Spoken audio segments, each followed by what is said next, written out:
Coucou tout le monde, j'espère que vous allez bien. Donc je vous fais une vidéo aujourd'hui sur une question que l'un d'entre vous m'a posée comme question. Donc en fait il s'agit de comment démarrer en partant de rien, en partant de zéro. Donc c'était une question en fait je ne savais pas forcément comment répondre et comment j'allais faire la vidéo, et je ne le sais toujours pas pour vous dire. Je vais un peu improviser et voir ce qui me vient un petit peu en flow à l'esprit, parce que pour moi en fait déjà par rapport à la question, il semble important de savoir qu'est-ce qu'on aimerait démarrer, c'est-à-dire démarrer quoi, à partir de quoi, et surtout dans quel objectif. Est-ce que c'est démarrer par rapport à l'objectif personnel, démarrer par rapport à un objectif professionnel? Donc ça c'est hyper important à savoir, et c'est pour moi la première étape, c'est savoir qu'est-ce qu'il faut démarrer.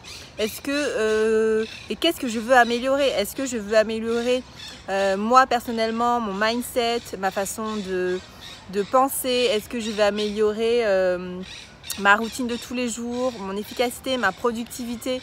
Est-ce que je veux améliorer mon business pour avancer plus vite, pour tout simplement être plus productif dans mon business, passer plus à l'action? Donc ça en fait ce sont des questions que on doit en premier lieu répondre, parce que démarrer c'est bien, mais démarrer où et comment, ça en fait on ne sait pas vraiment, on est très perdu. Et souvent les gens qui sont le plus perdus, ce sont ces gens là en fait. Ce sont des gens qui ne savent pas par où démarrer et qui veulent tout faire en même temps, avancer sur tous les points en même temps, et c'est pas possible, ça fonctionne pas comme ça. Moi il y a 3-4 ans, quand j'ai commencé à vraiment à passer plus à l'action et à prendre et voilà, et à avoir un rythme de vie soutenu tous les jours, en fait j'ai commencé par déjà commencer à me lever plus tôt et avoir une routine en fait pour moi personnellement. J'ai commencé à mieux m'organiser, à me lever plus tôt, à prendre soin plus de moi, mon corps, de mon esprit, respirer, prendre du temps à planifier mes objectifs, parce qu'en fait pour moi c'était important que je travaille là-dessus pour pouvoir travailler après sur le passage à l'action. Déjà la première action que j'ai faite, c'est d'avoir un carnet le soir à côté de mon lit où je notais en fait des choses concrètes, c'est-à-dire 5 choses dont j'ai été fière dans la journée, les choses que je pouvais améliorer dans ma journée pour être plus efficace, plus productif, où j'ai perdu du temps dans ma journée, où quelles sont les personnes que j'ai rencontrées qui ont un peu illuminé ma journée tout simplement. Ensuite, posez-vous la question si le soir, quel est mon objectif du lendemain en fait, quelle est ma priorité et quelles sont mes 3 principaux priorités de la journée. Une priorité principale, priorité de la journée. Donc ça en fait, le fait que je poste ça tous les jours et que je réfléchisse tous les soirs sur cette question, en fait ça m'a permis de moi me libérer des choses dans l'esprit, me libérer du temps, de l'espace aussi, parce que je pensais à trop de choses. Et le soir, le fait de penser à ça, ça me posait, ça me calmait, et le lendemain je pouvais déjà améliorer ma journée, améliorer ma productivité, améliorer mes actions. Et ensuite le matin je planifiais aussi pour pouvoir me lever plus tôt, respirer, faire un peu de sport, augmenter mon rythme cardiaque, de manger un petit déjeuner sain. Donc voilà, je commençais vraiment, j'ai créé ma propre routine à moi personnelle, parce que j'ai lu beaucoup de livres en fait sur la routine matinale, qui était important d'avoir une routine, de se lever tôt. Donc j'ai fait beaucoup de choses que j'ai faites pendant 5-6 mois, très dures en fait, avec une discipline vraiment très dure. Sauf que c'était pas moi, c'était pas des choses en fait que moi j'en avais envie qui étaient faites pour moi. Je suivais en fait un process dans des livres que j'avais lus, mais qui me correspondaient pas et qui ne correspondaient pas à mon rythme de vie, à ma vie en tant qu'entrepreneur. J'avais le restaurant où je me levais tôt le matin, où je gérais. Après j'avais le marketing de réseau que je travaillais à côté. J'avais mon activité de coach que je commençais à développer. J'avais ma vie de couple, le ménage, le nettoyage, les courses, le repas. Donc tout ça en fait fait que souvent les programmes en fait qu'on donne dans les livres ou ailleurs c'est très bien, c'est une bonne base, mais après en fait il faut personnaliser la routine pour que ça soit une routine en fait pour vous, adaptée à vos besoins personnels. Donc moi c'est ce que j'ai fait. Après j'ai trouvé une routine qui m'est propre, avec des choses qui étaient importantes pour moi et que moi je pouvais et qui me faisait enfin voilà, et qui me rendait bien, j'avais de l'énergie après. Donc ça c'était la première étape pour moi en fait. C'est très important de travailler sur moi et en tout cas voilà, la personne qui m'a posé cette question, c'est savoir un plan pour pouvoir démarrer de zéro. Elle est vraiment très délicate cette question, parce que c'est vrai que je pourrais donner un plan de A à Z, comment moi là actuellement je fonctionne, qu'est-ce que je pense, à quoi je pense, qu'est-ce que je regarde tous les jours, quelles sont les musiques que j'écoute, quelles sont les phrases que je me répète sans arrêt, qu'est-ce que je mange, à quelle heure je me couche, qu'est-ce que je bois. Voilà, il y a plein de choses qu'en fait que maintenant c'est vrai que c'est devenu une routine et c'est automatique en fait, tellement que je me suis exercée et forcée il y a plusieurs années à faire des choses. Mais maintenant en fait c'est parce que je me connais très bien, donc je sais que quand je vais manger par exemple de la viande rouge, j'aurai plus de temps à digérer, donc le soir je vais me sentir plus lourde, le matin je vais être plus lourde, donc du coup si j'ai un rendez-vous important le matin, je vais être beaucoup plus fatiguée que si je mangeais de la viande ou bien que des légumes le soir. Et ça c'est parce que mon corps réagit comme ça. Quelqu'un d'autre peut-être ça va pas du tout réagir comme ça. Donc c'est en prenant des automatismes et en vous connaissant de plus en plus, et j'insiste vraiment de plus en plus, que vous allez vous créer en fait une vie un peu sur mesure. David Laroche il dit toujours ça et j'adore, se créer une vie sur mesure. Pourquoi? Parce que chaque personne a son fonctionnement personnel, a des choses qui fonctionnent avec elle et pas avec d'autres, a un fonctionnement par rapport à l'alimentation, par rapport au sport. Moi par exemple le sport très violent type crossfit, musculation, ça peut être très bien. Ça peut être très bien pour moi, mais je vais beaucoup plus muscler mon corps, donc je vais prendre du muscle. J'ai un corps en fait qui muscle très vite, donc qui est très fait pour des compétitions ou autre. J'en ai fait quand j'étais petite, mais maintenant c'est plus ce que je recherche en fait. J'ai plus besoin, j'ai pas envie de muscler vraiment mon corps. Et en fait voilà, le but maintenant pour moi c'était vraiment de calmer mon esprit et pas être forcément en type compétition pour avoir du muscle tout le temps sur le corps. Là je veux plutôt affiner mon corps pour qu'il soit souple, pour qu'il soit flexible, et c'est un peu la mentalité que je veux être flexible dans mes activités, flexible dans mon business, flexible dans ma vie. Donc je suis obligée en fait de m'adapter par rapport au sport, même si je peux aimer la musculation, le crossfit, et je peux être très douée dedans par rapport aux séances que j'ai pu faire. Mais c'est pas ce que je recherche moi personnellement, actuellement en tout cas. Donc en tout cas, posez-vous la question et pose-toi la question à toi qui m'a écrit et qui m'a posé cette question, qu'est-ce que tu veux actuellement? Quel est ton besoin numéro 1? Qu'est-ce qui est important pour toi actuellement? Et qu'est-ce que tu veux vraiment améliorer et par quoi tu veux commencer? Qu'est-ce qui est le plus important pour toi? Qu'est-ce qui te fait le plus souffrir? Souvent on commence par quelque chose qui nous fait plus souffrir. Moi, pourquoi j'ai commencé par m'occuper de moi et de ma routine, mon alimentation et tout ça, c'est parce qu'en fait quand je travaillais dans la restauration, je commençais à avoir énormément de douleurs physiques. J'avais super mal au dos et ça me faisait terriblement mal en fait, du point que parfois j'arrivais plus à rester debout. Je souffrais énormément physiquement par rapport aux jambes et au dos, et à un moment donné j'en pouvais plus en fait.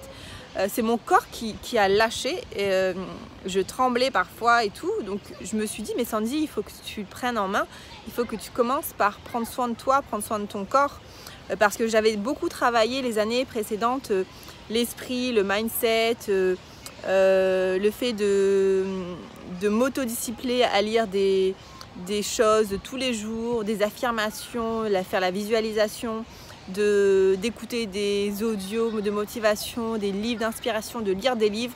Donc tout ça j'en avais fait énormément, mais c'était dans ma tête.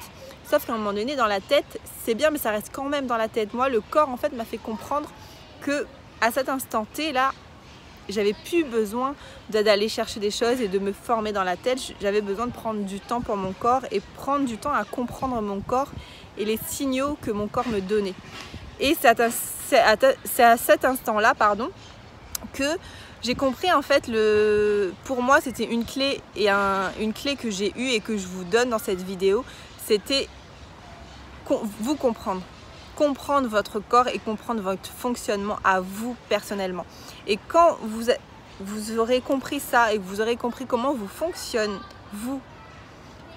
comment vous fonctionnez pour vous en fait, dans votre business et dans votre vie, bah, vous allez voir en fait que votre vie elle sera beaucoup meilleure, vous allez être beaucoup meilleur dans votre vie personnelle et professionnelle. Ça peut être une action très simple d'avoir toujours un carnet avec vous. Moi j'ai toujours un petit carnet, toujours un carnet avec moi ici où je note en fait tout ce que, comment mon corps se sent. Par exemple là je suis assise, donc je suis une très belle vue, je me suis mis dans la nature. Voilà, dans un jardin à côté. Pourquoi je me suis mise là? Parce que je me suis dit, voilà, je suis dans un environnement qui me correspond. Il y a du vert, il y a de la nature, il y a de l'eau, il y a, voilà, il y a vraiment du vert, il y a des choses qui me correspondent. Et donc, je vais être inspirée pour faire cette vidéo parce que la question, elle est pas facile et je peux prendre 2 heures, voire une journée à répondre à cette question parce que je vais vous donner des clés, je vais vous donner des routines, je vais vous donner plein de choses. Sauf que là, je voulais pas faire 1 heure de formation ou 1 heure de vidéo. Mais continuer comme ça, je pense que je pourrais tenir 1 heure tellement que je suis inspirée par la question. Mais là, il fallait que je simplifie. Donc pour moi, en fait, ce qui me vient là, c'est que je me suis dit, mais je vais me poser dans un endroit qui me correspond. Parce que je me connais et je sais que la nature, le fait de voir du vert, le fait de voir des arbres, ça va m'inspirer. Donc je me suis posée là. Ensuite, bah, pourquoi aussi le carnet, à quoi il me sert, c'est que je note en fait tout ce que je ressens dans mon corps. Si je ressens une vibration, un frisson, quelque chose, peu importe, une douleur au plexus solaire, dans le ventre, ben je vais le noter. Et du coup, je vais me poser la question, pourquoi je ressens cette douleur ou cette sensation dans mon corps? Qu'est-ce que j'ai vu? À quoi j'ai pensé? Souvent, en fait, on a ça quand on n'est pas bien. Moi, j'avais ça souvent quand j'étais à l'époque dans mon boulot. Et j'avais un client qui n'était pas forcément content, ou bien il y avait un autre client qui était content, donc du coup je ressentais une frustration en moi et ça arrivait directement, ça m'impactait, ça me touchait au plexus solaire, ça se resserrait et je me sentais vraiment fermée sur moi-même. Et parfois aussi, quand j'avais mal et douleurs physiques dans mon corps, ben là c'est mon corps qui m'a donné des signaux dans mon ventre en fait.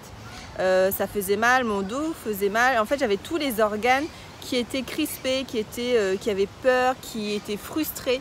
Et le fait de prendre soin de moi et de prendre soin de mon corps, ça m'a permis en fait de repérer ces signaux-là et de mettre de la conscience sur tous les jours, sur toutes les actions. Parfois, vous allez parler à quelqu'un, vous allez ressentir quelque chose dans votre corps ou un frisson, peut-être justement parce que cette personne-là est faite pour vous ou ce qu'elle a dit a fait écho avec vous et vous donne un message sur votre vie, sur quelque chose à changer, à mettre en place. Donc du coup, un carnet à avoir sur vous tous les jours, ça peut être hyper bénéfique parce que ça va vous allez apprendre à mieux vous connaître encore plus. On pense souvent qu'on se connaît très bien et que oui, on est la meilleure personne qu'on se connaît, mais c'est faux parce qu'on ne prend pas assez de temps à se connaître, à noter toutes les choses qu'on ressent, à noter ce que notre corps nous donne comme signaux parce qu'on est hyper préoccupé actuellement avec les réseaux sociaux, avec les gens, on passe beaucoup de temps avec les gens, on ne prend pas du temps à être seul avec soi-même parce que souvent, je sais que c'est une grande peur, c'est une des plus grandes peurs au monde, c'est d'être tout seul avec soi, c'est d'être seul. J'ai une cliente en fait à La Réunion, je lui ai donné comme exercice de passer 2 heures, voire une demi-journée ou une journée toute seule. Elle n'a pas pu le faire parce que pour elle, ça la fait trop peur d'être toute seule. Elle a peur de se découvrir, elle a peur de vivre des choses douloureuses, de faire remonter des souvenirs. Et c'est une grande peur, mais il faut le faire parce que plus vous allez vous connaître et plus vous allez être avec vous tout seul, bah, ça va vous permettre de grandir sur tous les points. Et ça va être la première étape pour moi de partir et de commencer de zéro. Donc en tout cas, je vais arrêter là parce que si je continue, je peux encore dire beaucoup de choses. Je vois que la vidéo, je devais faire 5 minutes. Après, je me suis 10 minutes. Là maintenant, ça va être 15 minutes bientôt. Il me reste quelques secondes. Donc en tout cas, j'espère que le message a été clair et que vous allez prendre du temps pour vous. Prendre du temps à vous connaître, prendre du temps à ressentir vos émotions dans votre corps, dans votre esprit, vos frissons, ce que vous mangez, mettre de la conscience vraiment sur tout ce que vous faites tous les jours. Ça va être un exercice très difficile parce que ça va vous demander à chaque instant de votre vie de prendre conscience de tout ce que vous faites. Vous parlez à quelqu'un, vous allez prendre conscience. Vous faites quelque chose, vous prenez conscience. Vous mangez quelque chose, vous analysez comment votre corps réagit. Donc ça va vous demander beaucoup d'énergie à mettre de la conscience sur tout ce que vous faites, mais pour moi c'est l'étape ultime et c'est pour moi un de mes secrets en tout cas, et c'est une étape clé que j'ai utilisée depuis maintenant 2 ans et que je vois qu'en fait ça fait toute la différence de se connaître au millimètre près. Et je dis bien au millimètre près parce que ça peut être juste un détail, un symbole peut faire la différence. Parce que moi par exemple, imaginons, je mets les bijoux, là je vois sur la vidéo les bijoux. Pourquoi je choisis le doré? Parce que je sais que le doré, c'est la couleur qui me va le mieux. Et c'est la couleur qui m'apporte moi ce côté lumière, ce côté soleil que j'en ai absolument besoin et qui reflète ma personnalité. L'argent ou une autre couleur va pas forcément me correspondre à moi. Et c'est pour ça que je ne porte que des bijoux dorés. Donc vous voyez, ça part dans les détails, mais c'est parce que j'ai commencé à analyser tout. Pourquoi je porte une robe blanche également? Pas parce que c'est à la mode ou c'est tendance ou autre. Il y a d'autres couleurs que j'aime beaucoup mais que je porte moins. Pourquoi? Parce que le blanc pour moi c'est pareil, ça reflète la lumière, c'est la pureté, c'est la créativité, c'est la naissance. Et du coup, forcément, quand je suis dans cet état d'esprit-là et quand actuellement j'ai envie de créer, j'ai envie d'innover, je vais porter vraiment des choses qui me correspondent à l'instant T parce que je me connais et je sais que j'ai pas envie de porter du noir parce que c'est une couleur qui va m'enfermer, c'est une couleur que j'ai pas envie d'avoir sur moi et qui va faire penser à autre chose, qui va me mettre dans une autre émotion. Donc en tout cas, analysez-vous bien, connaissez-vous bien. Vous voyez, j'ai dépassé les 15 minutes. Donc maintenant, je vais arrêter, je vais vous laisser bosser. Et je vais vous donner un défi de tenir un petit carnet comme ça et de tous les jours, noter vraiment vos ressentis, noter des choses que vous ressentez dans votre corps, même si vous ne comprenez pas forcément tout de suite de quoi il s'agit et pourquoi vous vivez ça, vous ne comprenez pas, mais c'est pas grave. Vous allez voir qu'au fur et à mesure des semaines et des mois, vous allez mieux comprendre pourquoi votre corps réagit comme ça et pourquoi vous réagissez comme ça personnellement. Même si les autres ne comprennent pas, c'est pas grave, on n'est pas là pour plaire aux autres. Moi, je suis pas là pour plaire aux autres. On va dire, je m'en fous presque de la réaction des autres parce que je vis pour moi. Et pour moi, il est important de vivre pour soi. Souvent, en fait, les gens ne comprennent pas parce que j'adore être toute seule. Et je peux vivre presque toute seule, en fait, tout le temps. Même avec Vincent, il me faut ce moment de solitude. Pourquoi? Parce qu'en fait, je sais que je suis dans un monde où il y a déjà tout en fait. Il y a la nature, il y a le soleil, il y a déjà plein d'éléments. Donc je ne suis pas toute seule en fait. Et j'ai besoin de me ressentir, d'être toute seule. Parce que pour moi, il est très important que je sais que j'ai toute une puissance en moi déjà, personnellement, et que j'ai du mal à comprendre. Donc pourquoi je vais être avec plein de gens que j'ai encore plus de mal à comprendre? Parce que chaque personne, on réagit différemment. Et je dois comprendre l'autre. Alors que si je ne me suis pas comprise moi et je ne sais pas comment moi je fonctionne pour être encore plus efficace avec moi-même et dans mes propres projets et dans ma vie personnelle, comment je vais faire pour comprendre les autres alors que je ne comprends pas moi-même? C'est pas possible. Donc du coup, c'est pour ça que j'adore être toute seule et que je passe énormément de temps toute seule dans la nature, à aller ou bien à écouter de la musique. Il me faut tous les jours au moins 1 ou 2 heures toute seule. C'est hyper important parce que pour moi c'est hyper important. Personnellement. Donc en tout cas, je vous souhaite une excellente fin de journée ou début de journée en fonction de quand tu regardes cette vidéo. Mais je vais te laisser parce que je vais faire bientôt 20 minutes et c'est déjà énorme comme vidéo. Donc en tout cas, je te souhaite une excellente semaine parce qu'on est lundi. Donc planifiez bien votre semaine. Achetez-vous un petit carnet de la couleur que vous préférez, comme ça vous l'avez toujours sur vous et vous avez envie de prendre ce carnet avec un joli stylo d'une belle couleur, comme ça vous avez envie d'aller écrire dans ce joli carnet et voilà en fait. Donc dépassez-vous, connaissez-vous bien et on se dit à très bientôt. Ciao ciao.